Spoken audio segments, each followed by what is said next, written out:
Richard Miller told me this story, and when he first started out, he didn't have the vocal science information to know that the vibration he feels in the head or in the sinuses don't add anything to the quality of the mouth, the quality of the tone that comes out the mouth. He believed that still by getting vibrations in the sinuses, it was adding to the voice that comes out the mouth. And he told me he just believed that because he had so many vibrations himself in his own singing. And then he came up with the indisputable voice science information, and he had that those vibrations add nothing to the sound that comes out the mouth, that he had to accept it. And he had to go back and edit his way of teaching. And if you knew Richard and knew him through his entire career, you would have seen that. Now, Richard was a light lyric tenor who sang sometimes, I'm sorry to say, but with a little nasal conjunction. There was a little bit of nasality in his singing, at first at least. And his students ended up imitating him. He would say the right things, but they imitated him. And they would come down to where I was teaching, they'd do their masters, and we'd have to teach that out of them. And they thought they were God's gift to the creation because they were Richard Miller students. And you'd have, una furtiva lagrima. And we'd have to say, are you really sure you want to sing that way? Let's try something slightly different. Now, to be fair to Richard, who was a dear friend of mine and a close colleague, he wasn't aware that he was doing this. And as soon as he became aware of it, he changed. He changed his method of teaching, and he changed his emphasis in teaching to get a very strong first formant in the voice. And that took out all nasal conjunctions. If anybody thought they were going to get away with it, they weren't. And he got even criticized by some of his colleagues because he was working for such a strong first formant in the voice. So there's a beautiful example about how a teacher can amend, edit his own information using voice science and do a lot better job in teaching. But if all you can do is say, well, I read Caruso's book and it said this, that's not going to help anybody. That's not enough. Now, every great singer that I sang with, I tried to learn from. Not by asking them how they sang, because most of them didn't know. They were great singers, but they couldn't describe to you how they sang. And Hines himself said, in my day, we didn't know how we sang, we just did it. Okay, well, that's great, but it's not going to give you too much help in systematizing and organizing your material for teaching.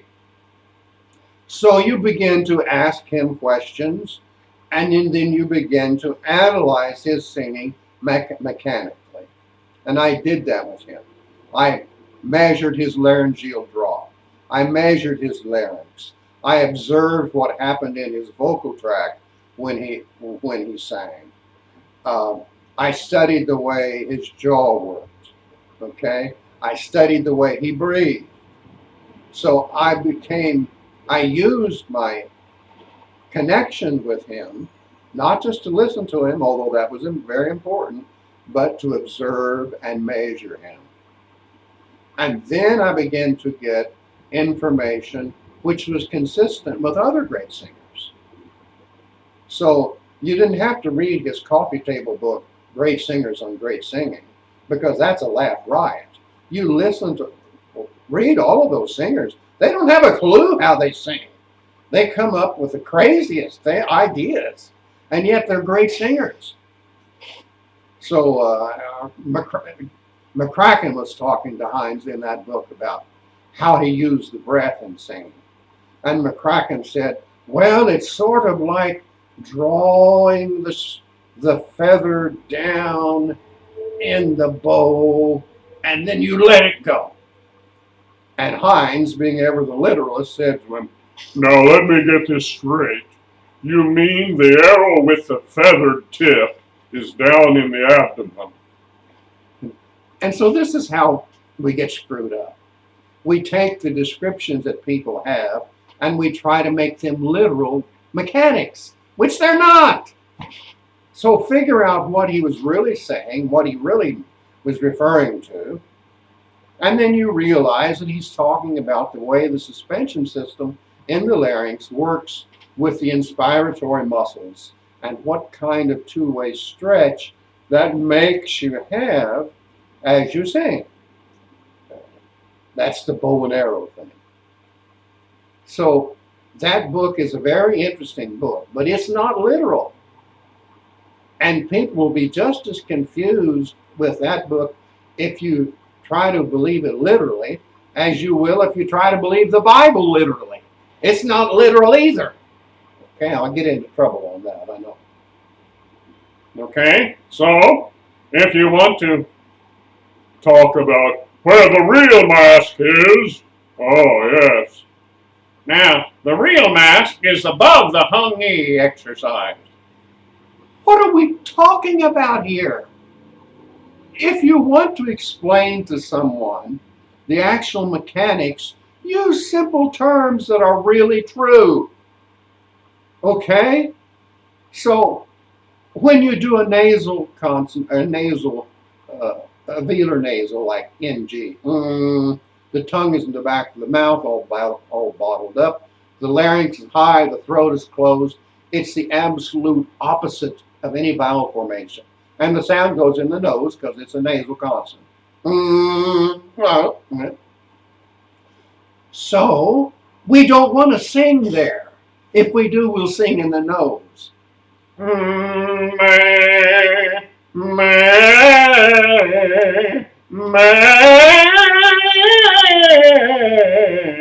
I'm sure this microphone is distorting this. But we don't want to sing where the nasal consonant takes us. So this teacher says, "Well, you must sing above the hung knee." And he demonstrates with a good tone. I'm backing up, so maybe the mic will take it. Oh, that's in the true mask. It's up here. There's no true mask. Come on. These are real things happening within the larynx, within the vocal tract. Give the singers the credit that they can learn basic anatomy. You don't have to become a scientist, but anyone who can learn to read music can learn the basics of vocal science and in far less time.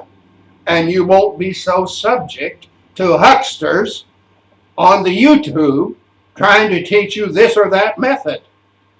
Okay? Now, I've waxed eloquent long enough, and you're free to hate me if you like that other guy. That's fine. I don't care. But for those of you who are interested in really the facts of singing, maybe something I've said is of use to you. I hope so. Bye for now.